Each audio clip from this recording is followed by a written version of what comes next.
Bagi orang laki-laki nak tahu masa haid perempuan putus.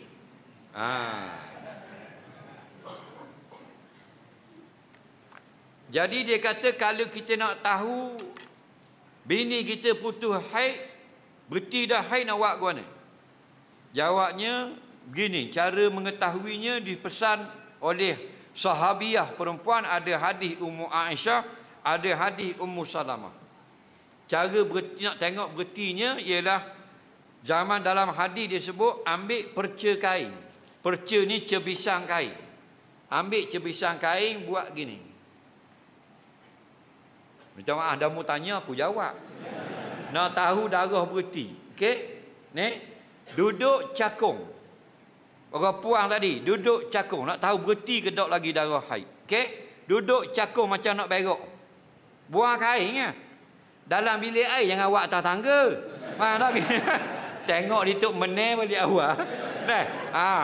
Nah, duduk dalam bilik air, buang kain apa, duduk cakung, buat masuk dalam parak dia sepanjang seruah jari.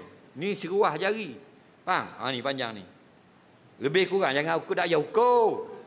Anggar-anggar. Faham? Buat masuk, pusing. Faham? Kalau ada darah-darah hak lama, dia lekat. Tapi sebelum buat, sembuh air molek. Supaya jatuh hak lama, nak tengok hak baru. Kalau ada darah baru, darah tu basah, dia aurat haluh. Ada haluh yang merah pada hujung kain tadi. Faham tak lagi? Bila keluar putih, masuk putih, kata Aisyah, keluar pun putih, suci. Boleh mandi semaya. Faham? Kalau ada haluh-haluh aurat darah, mana hujung-hujung haid dah habis lagi. Haram semayang, tak boleh. Apa nak? Mudah tak? Itu dalam hadis. Sekarang ada jual di kedai putih kapah. Putih kapah, kepala putih. Mudah tak? Awak masuk setengah inci, jangan masuk semua hilang habis. Faham? Masuk setengah inci, pulah 360. Jangan 720 jadi skru. Faham? Sekali pusing saja. Tak ke mana-mana darah haid ujung-ujung, dia ada haluh-haluh kena pada kapah tadi. Faham tak lagi? Buat keluar putih belaka dah, mandi. Buat keluar ada haluh-haluh lagi darah. Faham? Maka tak boleh mandi lagi. Nanti petang karang buat sekali lagi. Tapi jangan beli hak murah tu, hak pasar minggu. Rubuh tu cabut. Faham? Jenah pula cari lapu suluh. Dah. Jadi bila berhenti, itulah kita mandi. Okey?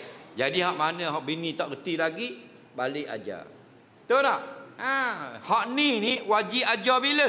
Malam pengantin. Malam ni kita akan berjumpa dengan isteri kita malam pertama. Tadi lepas Zuhur nikah. Malam ni malam pengantin. Masuk dalam bilik pengantin, Assalamualaikum warahmatullahi wabarakatuh.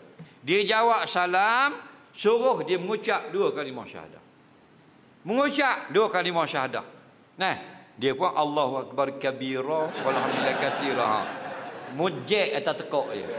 Faham lagi dah? Tak boleh kira ramai bodoh lah ni. Tak? Dia pun asyhadu alla ilaha illallah asyhadu anna rasulullah. Apa makna dia?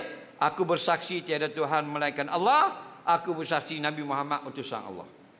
Kemudian tanya dia, rukun iman 5 perkara. 6 perkara. Rukun Islam 5 perkara.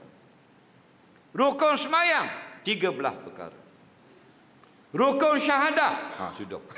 4 perkara. Alhamdulillah. Dia tak betul, kita betul. Faham lagi? Itu cara orang nikah.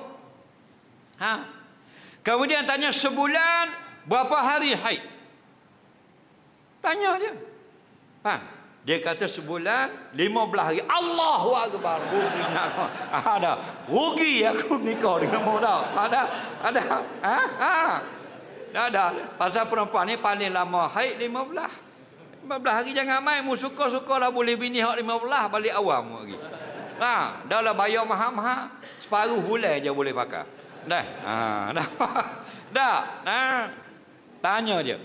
Kemudian tahu tak cara mana nak tahu darah itu sudah berhenti? Tak tahu ajar hak kita royak tadi. Faham tak lagi?